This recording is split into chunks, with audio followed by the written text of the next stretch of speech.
It was a dark and stormy night.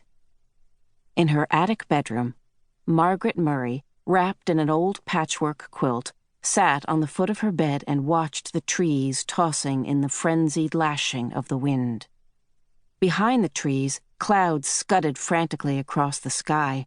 Every few moments the moon ripped through them, creating wraith-like shadows that raced along the ground.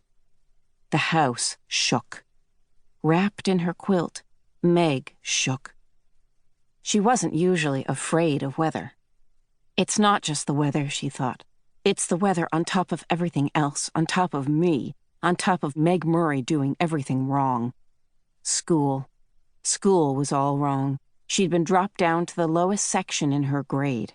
That morning, one of her teachers had said crossly, "Really, Meg, I don't understand how a child with parents as brilliant as yours are supposed to be can be such a poor student. If you don't manage to do a little better, you'll have to stay back next year." During lunch, she'd roughhoused a little to try to make herself feel better, and one of the girls said scornfully, "After all, Meg, we aren't grammar school kids anymore. Why do you always act like such a baby?" And on the way home from school, walking up the road with her arms full of books, one of the boys had said something about her dumb baby brother. At this, she'd thrown the books on the side of the road and tackled him with every ounce of strength she had, and arrived home with her blouse torn and a big bruise under one eye. Sandy and Dennis, her 10-year-old twin brothers, who got home from school an hour earlier than she did, were disgusted. "Let us do the fighting when it's necessary," they told her. A delinquent.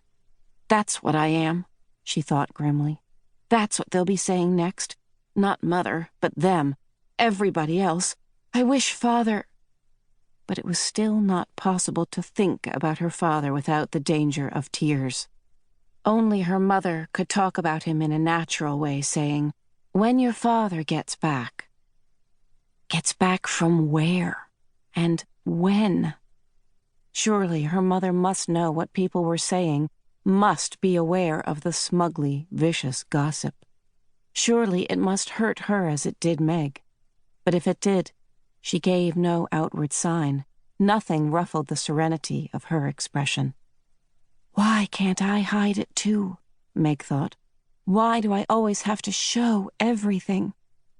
The window rattled madly in the wind, and she pulled the quilt close about her. Curled up on one of her pillows, a gray fluff of kitten yawned, showing its pink tongue, tucked its head under again, and went back to sleep. Everybody was asleep. Everybody except Meg.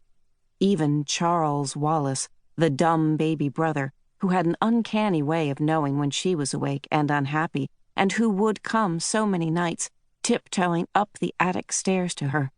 Even Charles Wallace was asleep. How could they sleep?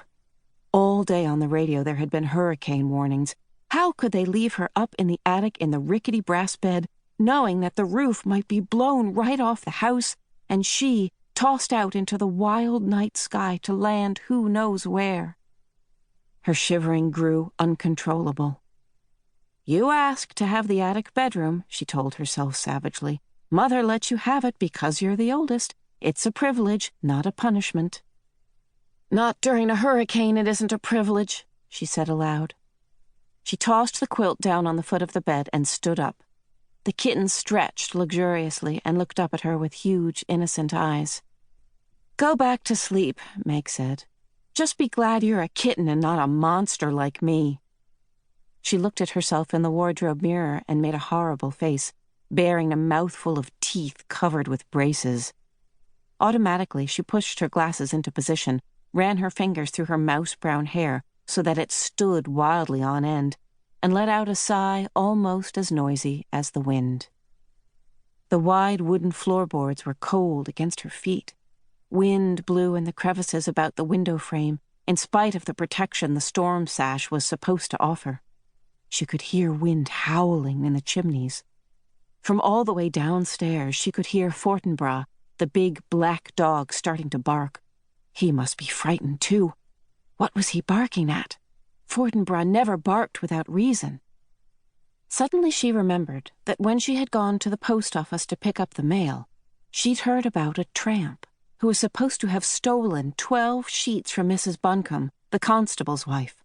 They hadn't caught him, and maybe he was heading for the Murray's house right now, isolated on a back road as it was, and this time maybe he'd be after more than sheets.